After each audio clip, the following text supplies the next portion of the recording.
আমি এখানে দাঁড়িয়ে আপনাদের সামনে অন্য দল সম্পর্কে অন্যরকম কথা বলি, তাদের গীবত গাই, তাদের সম্পর্কে সমালোচনা করি, তাতে কি জনগণের কোনো লাভ হবে?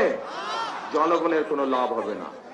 কারণ জনগণ তাকেই ভোট দিবে যারা জনগণের জন্য কাজ করবে, তাই তো? এবং জনগণের জন্য যদি কাজ করতে হয় তাহলে অবশ্যই একটি রাজনৈতিক দলের পরিকল্পনা থাকতে হবে কিভাবে দেশ পরিচালনা করবে, কিভাবে কি কি কাজ করবে জনগণের জন্য, সেই পরিকল্পনাগুলো থাকতে হবে। প্রিয় ভাই বোনেরা, বিএনপি বাংলাদেশ জাতীয়তাবাদী দল হচ্ছে সেরকম একটি দল যাদের পরিকল্পনা রয়েছে আগামী দিনে দেশকে কিভাবে পরিচালনা করবে। কারণ এই দলটিরই অতীত অভিজ্ঞতা রয়েছে কিভাবে দেশে খাদ্য উৎপাদন দ্বিগুণ করতে হয়। কারণ বিএনপি নামক দলটিরই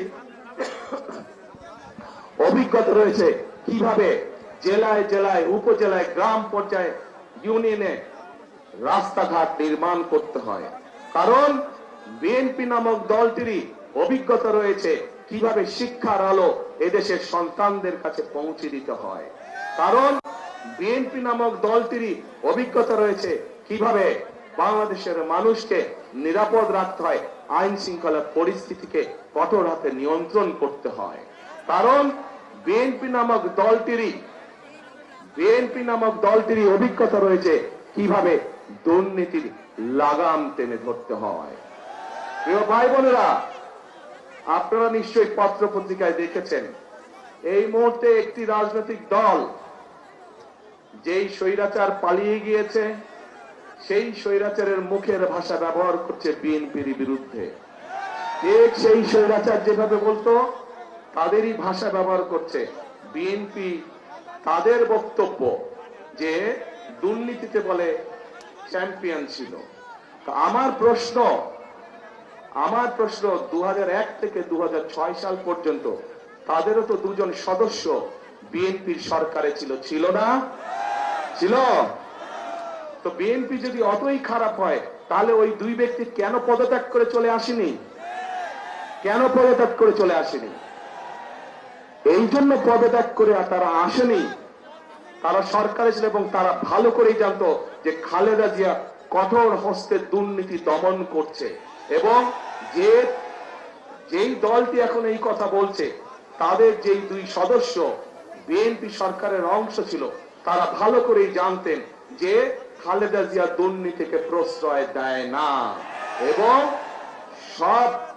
সব ধরনের আন্তর্জাতিক পরিসংখ্যান বলে খালেদা জিয়ার সময় যে স্বৈরাচার পালিয়ে গেছে তার সময় দেশ দুর্নীতিতে নিম্ন গতিতে ছিল।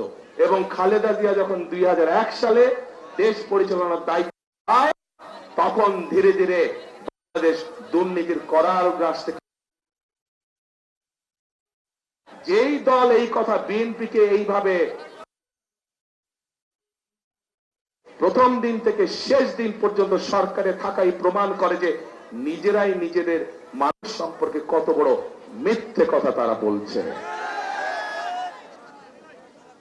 প্রিয় ভাই বোনেরা, আমরা চাই নেত্রকোনা সহ শেরপুর সহ বিভিন্ন জায়গায় মাদক সমস্যা রয়েছে। আমরা এই মাদক সমস্যার সমাধান করতে চাই, কিন্তু মাদক সমস্যার সমাধান করতে হলে কিভাবে করবেন? আপনি কিভাবে করবেন? মাদক সমস্যার সমাধানের একটি কঠিন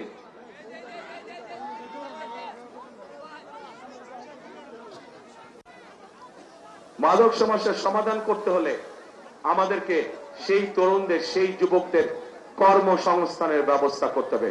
ঠিক মানুষের যখন কাজ থাকবে, কর্ম থাকবে, চাকরি বাকরি থাকবে, ব্যবসা বাণিজ্য কম বেশি থাকবে, তখন মানুষ এগুলোর মধ্যে যাবে না। আমরা সেই পরিবেশ তৈরি করতে চাই। আমরা চাই দেশে আমরা চাই ভোকেশনাল ইনস্টিটিউশন বেশি করে আমরা তৈরি করব, যাতে করে আমরা আমাদের তরুণ সদস্যদেরকে, যুব সমাজের সদস্যদেরকে আমরা বিভিন্ন রকম ট্রেনিং দিব। যেই ট্রেনিং এর বিনিময়ে তারা বিদেশে যেমন যেতে পারবে, একইভাবে তারা দেশে তাদের কর্মসংস্থান তৈরি করতে পারবে। যারা আইটিতে কাজ করে তাদের জন্য বিভিন্ন রকম আমরা আইটি ট্রেনিং এর ব্যবস্থার পরিকল্পনা গ্রহণ করেছি, যাতে যারা আইটিতে কাজ করে তারা ঘরে বসে তাদের আয় রুজি কামাই রোজগার বাড়াতে পারবে।